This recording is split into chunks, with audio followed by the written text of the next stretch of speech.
This video is presented by EA Game Changers, and we're about to break down the nearly 6-minute gameplay video revealed at EA Play Live, which showed us new game mechanics in both single and multiplayer for Star Wars Squadrons. To recap what we already knew, the single-player story will have us bouncing back and forth between New Republic and Imperial squadrons, called Vanguard and Titan respectively.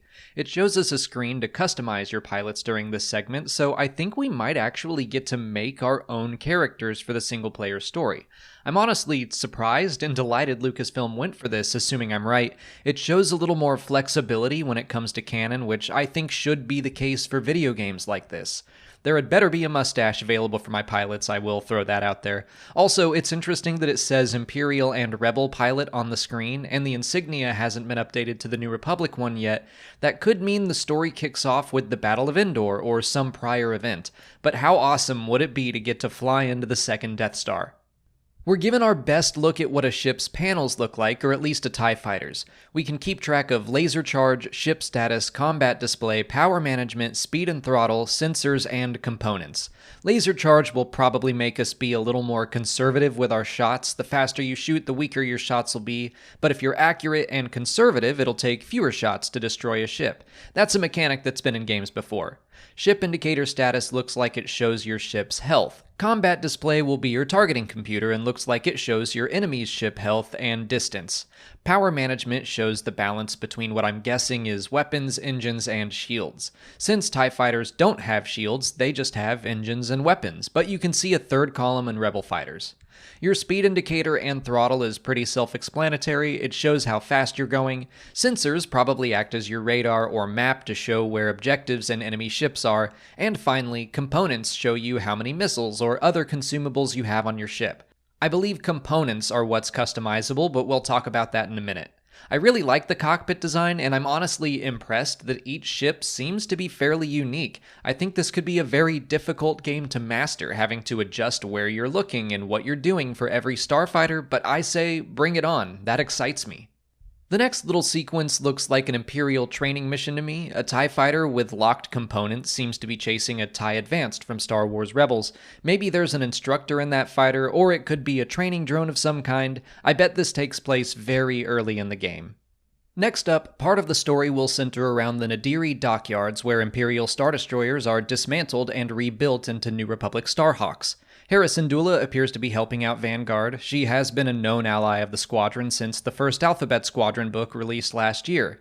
On the other side, I have to assume this is Admiral Ray Sloan sending Titan Squadron to attack the dockyards and disrupt Starhawk production. She's still wearing a standard Admiral's uniform and not yet the Grand Admiral White, so at least this transmission probably takes place within a few months of the Battle of Endor. But who knows how long the campaign will last? It could be kind of awesome to see her continue to rise in leadership. And if I can really dream, what if the game ends with an Imperial rendezvous with the Super Star Destroyer Eclipse, like in Aftermath Empire's End? Moving on to the multiplayer section of the video, we get a little bit of a breakdown for each ship class. Fighters include the X-Wing and TIE Fighter. They're considered to be the most flexible class. You'll notice the TIE Fighter is faster and has more powerful weapons to compensate for its lack of shielding. Interceptors include the A-Wing and the TIE Interceptor. They're best for dogfighting with other ships, trading firepower and durability for speed. Bombers, which include the Y-Wing and TIE Bomber, are the polar opposite of the Interceptors. They're slow but deal out crazy damage while being able to soak up plenty themselves. They'll likely be necessary to efficiently destroy capital ships in the fleet battle mode. Finally, support ships are the most intriguing to me right now since they're both fairly new ships introduced in Rogue One. The U-Wing and the TIE Reaper aren't strong on the attack, but it sounds like they're useful for resupplying allied ships and causing trouble for enemies. We can see a Reaper fire a tactical shield to help a Lambda-class shuttle, as well as use an ion blast to disable and destroy an X-Wing. This will definitely be an interesting class to play. I can't think of anything like it in previous Star Wars games. Usually it's just flying and shooting. Jumping back to customization, it says you can customize your pilot and starfighter simply by playing the game. I'm going to assume for now that means no microtransactions. Just play the game and unlock different paint jobs, outfits, and Ewok bobbleheads. Oh my god. Honestly, that was the moment that had me laughing and pumping my fists, because just days ago I joked about how I would not be buying Squadrons unless there were collectible bobbleheads. Well done, Motive, you have forced my hand. We get to see 60 components that can be used to customize your ship's loadout, like I mentioned before. I imagine you can't use all 60 of these in every class of ship. For example, having a repair droid doesn't make a lot of sense for any of the TIEs, the A-Wing, or the U-Wing. Only X and Y-Wings have astromech slots. I can see this being a lot of fun figuring out what each of these specifically do and finding different combinations for each class. It says you can change your loadout depending on your squadron strategy. I wonder if that means you can change your components mid-game, like before you respawn, or will you have to choose at the initial planning phase and then stick with it the rest of the game? I don't know. There are two multiplayer modes in the game, Dogfight and Fleet Battles. Dogfight looks like it's simply 5 vs 5 deathmatch. This little segment gives us a better look at the various components, like dropped turrets and mines, and we see a Reaper using a tractor beam, which on the one hand sounds awesome, but on the other I am going to be screaming if I ever get stuck in one. Fleet Battles is described as the signature mode of the game. This feels somewhat inspired by the missions in the previous two Battlefront games with various stages. You can play against other players or AI, but the goal is to defend your capital ship and destroy the enemies. Teams meet up in a briefing room before the match starts to coordinate strategy and loadouts. I assume there will be a voice chat feature to talk here and in-game. Discord is also always an option, but for people without headsets, I hope there are some quick call-out buttons to announce when you need help or are making an attack run or something. The first phase of Fleet Battles is a dogfight in the center of the map. Once enough ships are destroyed, your squadron can move on to attacking Nebulan B frigates or Arquitens-class cruisers that are protecting the command ships. And finally, you attack either an MC-75 or a Star Destroyer. By the way, I really like that MC-75s are the New Republic capital ships, just because I always like the profundity. But each ship has subsystems to target, and I really like that feature. I'm glad it's not just shoot the thing until it's dead.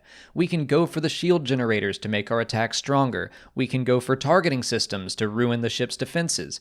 Power systems might take turrets and shields offline altogether or destroy the ship completely, but I imagine that'll be hard to focus on without going after the other systems first.